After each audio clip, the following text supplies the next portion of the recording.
All right, peace and blessings, everybody. It's Saturday, December the 30th, the year 2017, and we're going to give some updates on the situation regarding Scott FAUL, who's been in prison 34 years, as well as Yori Von Kahl, who's also been in prison 34 years. I believe they both are innocent.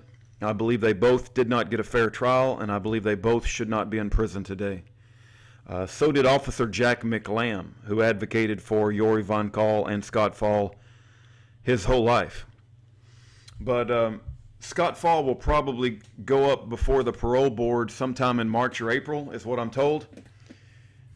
These are the two men that died that day. One of them is a US Marshal named Bob Cheshire. He's the man right here on your screen. I don't know.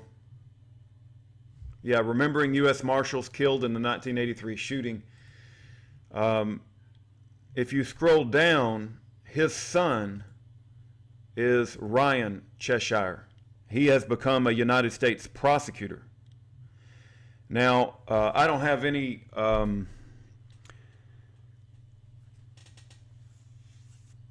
kind feelings towards prosecutors, because I believe they are more interested in advancing their career than they are promoting justice. So Ryan Prosecutor, this is the son of Bob Cheshire. His name is Ryan Cheshire. Just this month, a couple of weeks ago, here's an updated picture of him. And it appears from this article, and we will read it together, that he has not only murdered his ex-wife, but he has committed suicide. So let's go through this so you understand the players. You've got Ryan Cheshire. That's the same man in this photo, except it appears he's lost a lot of weight. You have Bob Cheshire. Ken Muir was also killed. He was a US Marshal as well. They both illegally did not follow their orders and tried to arrest Gordon Kahl, give him a hard time. They shot Gordon Kahl's son, Yori Von Kahl, who's currently in prison 34 years. And when they shot Yori Von Kahl, Gordon Kahl defended his family and killed him. I believe Gordon Kahl is innocent. Here is a movie, Death and Taxes. I'm going to turn the microphone off, and you'll see a little bit of the intro. This is a little bit of the movie. I just want you to hear it.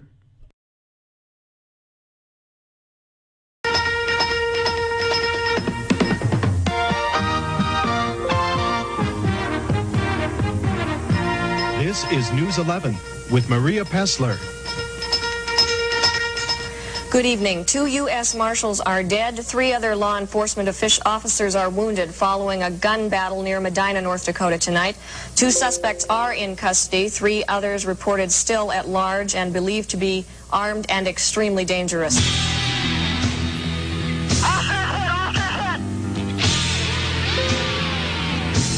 He never owed any money. Kenneth Muir of Fargo was a presidential appointee to his position as United States Marshal. President Reagan has personally visited with Lois Muir, Lynn Cheshire, and Doris Hobson.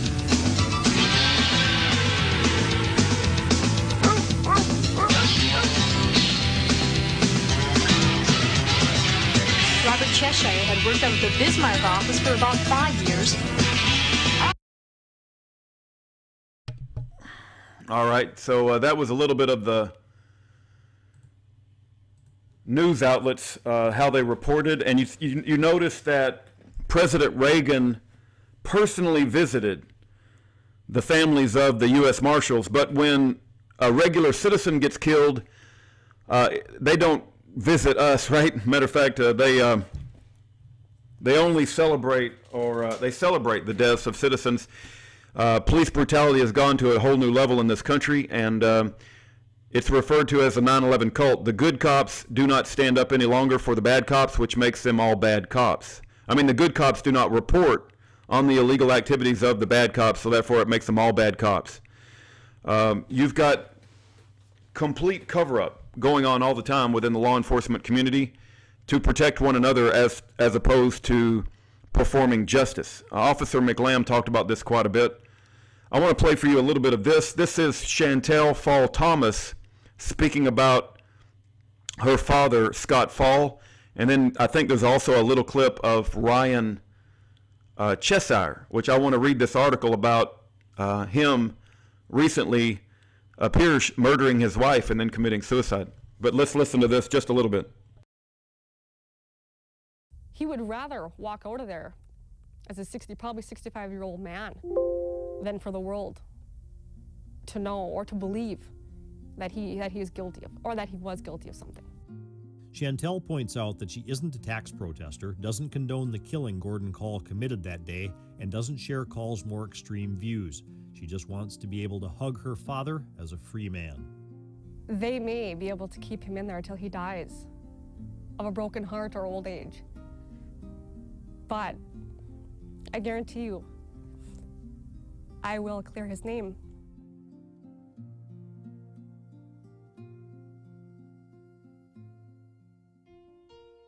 I take comfort in knowing that my father was a hero. You know, he's a marshal going to do his job. He had 3 little kids at home, you know. He wasn't on some government conspiracy to do anything but to do his job, to get paid and to go home to his family. Ryan Cheshire was 6 years old when his father, Robert Cheshire, didn't return from Medina. Ultimately, his mom moved he and his 2 siblings to the Seattle area, but Ryan always loved North Dakota and returned to attend and graduate from the University of North Dakota Law School. He recently got married and works in Fergus Falls as a judge's clerk, hoping one day to become a prosecutor. This marks the first time he's ever been interviewed on this subject. Okay, I'll put the links where you can check out these videos yourself. You know, he was 6 years old. He was just a boy, right? My understanding is that Scott Fall attempted to reach out to Ryan Cheshire and have some sort of dialogue. But we have this United States government that's spawned from the loins of Satan that's telling people who they can talk to and who they cannot talk to. You know, it's supposed to be the freedom of association. And if Scott Fall wanted to mail a letter to Ryan Cheshire, he should have been allowed to do it, but the United States government prevented that. Who knows if that correspondence had been allowed to take place, the murder-suicide that we're about to read may not have ever happened. Nobody takes pleasure in, you know, the son of Bob Cheshire killing his wife and then killing himself or killing his ex-wife. This story was just released on December the 7th, and it was updated on December the 8th. But let's read it. And let me try to get everything in the screen. It says, Minnesota County prosecutor shot and killed his lawyer ex-wife, then himself, by Dave Olson. And I'll put the link in the information bar in case you want to read it yourself. Otherwise, I'm going to read it right now. December the 7th, 2017, updated December the 8th, 2017. The bodies of 2 attorneys who had recently divorced were discovered in an apartment in Fergus Falls late Wednesday in what authorities say was a homicide and suicide. A preliminary investigation shows Ryan Christopher Cheshire, an Otter Tail County prosecutor, shot and killed Sarah Ruth Cheshire and then turned the gun on himself, according to the Minnesota Bureau of Criminal Apprehension. The 2 were both 41 years old and had 3 children. They were living separately in Fergus Falls. Shortly after 11 p.m. Wednesday, Fergus Falls police responded to a 911 call from friends of Sarah Cheshire about a person not breathing at Ryan Cheshire's apartment, a building on the campus of the former Fergus Falls Regional Treatment Center, the Bureau said. When officers arrived, they found the 2 dead inside the apartment, according to the Bureau. Investigators said they were not looking for any other suspects, Fergus Falls police said. The couple had lived in Fergus Falls for 11 years. Sarah Cheshire was an attorney and partner at Carkella, Hunt, and Cheshire in Fergus Falls. Paul Hunt, a partner in the firm, said those at the firm were saddened by the news of Sarah Cheshire's death and troubled by what they have heard regarding the possible circumstances of her death. The law firm's website said Sarah Cheshire worked in the firm's Fergus Falls and Perham offices. She worked with Minnesota Judicial Branch for 10 years before joining the firm in 2013. Ryan Cheshire was an assistant Otter Tail County attorney. A call to the Otter Tail County Attorney's Office seeking comment was not returned Thursday. Ryan Cheshire's father, Bob Cheshire, was a U.S. Marshal who was killed in the line of duty in 1983 when federal officers tried to arrest Gordon Kahl, an anti-government protester, near Medina, North Dakota, when Ryan Cheshire was 6. 10 years later, when Cheshire was 16, his younger brother by 1 year was killed when he and friends accepted a ride after a high school football game. The driver, who had been drinking, got into a crash that killed Cheshire's brother. In a 2006 Fargo-Moorhead newspaper story, Ryan Cheshire said that after his brother's death, he set his sights on a career in law enforcement. I've been blessed, he said, in a lot of ways. It helped me. It gave me a new motivation to go forward and to help to do what's right. Sarah Cheshire's uncle, Brad Benson of Bismarck, North Dakota, said the incident appeared to be a sad conclusion to a relationship family members had worried about for years, with Sarah Cheshire having been the focus of what Benson described as a controlling and abusive partner. She was the daughter of a longtime Bottineau, North Dakota attorney, Swain Benson, and a sister to Bottineau County District Court Judge Anthony Benson. Okay, so you've got the son, this is him, I guess when he was a little bit heavier, of Bob Cheshire, that appears to have murdered his wife, ex-wife, and then himself. I wanted to show you guys a picture of Scott FAUL. Let me try to find that real quick. Scott FAUL has been in prison for 34 years, and I believe that he should be out of prison. Oh, there he is, right there. That's one of the main pictures. That's Scott FAUL, and I believe he's a very strong Christian man. He speaks about his relationship with Jesus quite a bit, and I believe that he is a brother in the Lord. The other thing I wanted to mention is there appears to be a new article by American Free Press on Yori Kahl. I don't know if this is recent. Does it have a date? No, this was put out, sorry, this was put out 7 years ago. But let's go ahead and read this while I'm on this video, and I'll put the link in the information bar as well. Yori Kahl's Fight for Freedom by Victor Thorne. Yori Kahl is an innocent man, and he's going to spend the rest of his life in prison if we don't do something to help him. Willis Carto, founder of Liberty Lobby, as well as consultant for American Free Press and publisher of its predecessor, The Spotlight, made this remark before establishing a Yori Kahl defense fund. AFP had intended to conduct an interview with Kahl, but after submitting a written application to Indiana's Terre Haute U.S. Penitentiary, Administrator Marvin Pitt denied our request for a private telephone conversation because of security reasons. So you see how they control the free association of Yori Von Kahl, and especially the Bureau of Prisons is terrified that the truth is going to get out about how negligent the US Marshals were, Bob Cheshire and Ken Muir. Cartco wasn't surprised. That's typical of the mindset of a bureaucrat, Carto commented, but it won't stop us from telling Yori's story. The authorities always viewed his father, Gordon Kahl, as a mortal threat. Federal officials felt so much animosity towards tax protester and separatist Gordon Kahl that on February the 13th, 1983, U.S. Marshals set up a roadblock outside Medina, North Dakota, where they ambushed Gordon, Joan, and Yori Kahl, in addition to Scott FAUL. Initiated by federal marshals Ken Muir and Bob Cheshire, the Kahls were stopped by a throng of men who were swearing and laughing maniacally,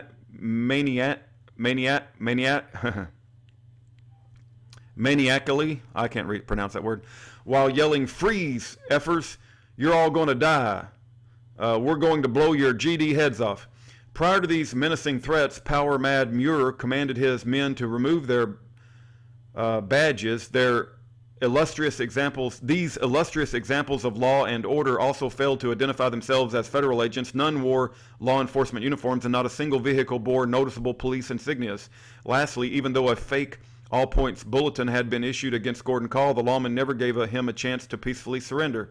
Instead, gunfire soon emanated from the marshals, with Muir's first shot striking Yori. Miraculously, The bullet struck Yori's shoulder holster, lodging in the pistol grip of a gun he carried. Had he not been armed, the bullet would have pierced his heart and instantly killed him. As Yori struggled to stay on his feet, Deputy Sheriff Brad Kapp shot him again with a shotgun blast. Muir then fired 3 more times, repeatedly striking, where are we at? Yori. Miraculously, 3 more times, repeatedly striking Yori. As he fell, Kahl's involuntary reaction caused him to fire a shot into the air. This inadvertent discharge didn't wound anyone. Acting in self-defense while trying to protect his family, Gordon Kahl, a World War II veteran, opened fire on the assailants. When the gun battle ended, 2 U.S. Marshals lay dead, while 1 Marshal and 2 local policemen were wounded. Meanwhile, Yori went into hemorrhagic shock, suffering from life-threatening damage to his abdomen and internal organs. Later, as he suffered in a nearby hospital, law enforcement officials arrested his mother, Joan, who awaited Yori during his surgery. Although Miss Kahl never touched a weapon during the shootout, she was charged with murder and slapped with a gag order. By his own admission, the only person to kill anyone during this melee was Gordon Kahl, who proceeded to escape and go on the run. Ironically, only minutes before the onslaught, Yori, sensing a setup, felt such loyalty to his father that he urged Gordon to switch jackets and caps with him. Due to this selfless act, Yori became the primary target that day. After commencing the largest manhunt in American history, U.S. Marshals and FBI agents located Kahl's farmhouse and proceeded to riddle it with thousands of rounds of gunfire and more than 24 tear gas canisters. Although these lawless lawmen knew Kahl wasn't home at the time, the FBI deliberately shot Kahl's dog because it barked. While the search for Gordon continued, Yori and FAUL were convicted on May the 28th, 1983 in a Fargo courtroom of second-degree murder and other offenses. They each received 2 life sentences plus 15 years. Later, jurors Marlis Klimek signed an affidavit stating U.S. Marshals had unduly influenced jurors to obtain a guilty verdict. Medina Police Chief Daryl Graff later wrote in It's All About Power that he personally witnessed an argument at his desk between FBI agents and U.S. Marshals as to who would kill Gordon Kahl. No option existed to take him alive because if Kahl had ever had an opportunity to testify in court about the truthful facts in Yori's case, the outcome and convictions of this trumped-up trial would be jeopardized. After a snitch notified authorities on Kahl's whereabouts near Smithville, Arkansas, a dragnet swooped in on June 3rd, 1983. Deputy U.S. Marshal Jim Hall and 2 others entered a farmhouse where Kahl was eating dinner. Without any announcement nor any attempt to serve arrest papers, Hall fired a bullet at point-blank range into the back of Kahl's skull. As Kahl lay dead, unknown persons cut off his hands and feet to prevent identification, then placed a mattress over his corpse and soaked it with an accelerant. Kahl's body was then set on fire as crazed FBI agents riddled the farmhouse with thousands of rounds of gunfire and tear gas canisters. To further destroy evidence, FBI agent Jim King ordered his men to pour gasoline down the house vent pipes and incinerate it. No crime scene photos were ever taken, while Bill Clinton's favored body count cover-up artist, Arkansas medical examiner Dr. Fahmy Malak, lied about who fired a bullet into Kahl's head. Why was it so necessary to murder Kahl? As Cardle told this writer on December the 22nd, Gordon attended one of our meetings years ago. He was more knowledgeable of the overall situation than most people. He had an in-depth understanding of what was going on in this country. In Bitter Harvest, author James Corcoran provided a glimpse of the truth that Kahl uncovered. In Kahl's judgment, the CIA, U.S. Marshals, Secret Service, FBI, Secret Service, and all but the smallest police departments were under the influence of the Mossad. Nearly 30 years later, one of the nation's greatest miscarriages of justice keeps Yori Kahl and Scott FAUL imprisoned and silenced. You can help Yori Kahl with his legal fees.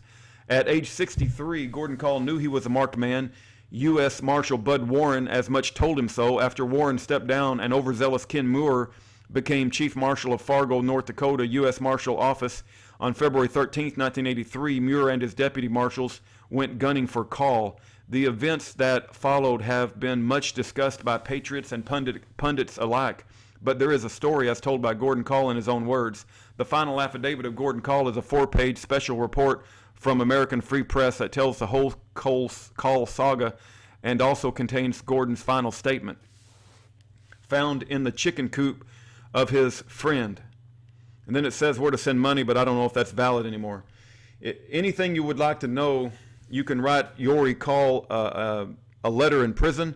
You can also write Scott FAUL a letter in prison. Their addresses are right here. I communicate with them fairly regularly myself. I'm sure if you click on their webpage, you can watch the Death and Taxes documentary, and you can also see letters that have been published by Officer Jack McLam and others. And we have a prison letter from Yori Von Kahl, but I suggest you write them a letter in prison directly with any questions that you may have. I can tell you that I believe they're both innocent. I know for a fact they did not get a fair trial, and I do pray that God works a mighty miracle to set these men free from their bonds. Thank you for your time. Have a great day.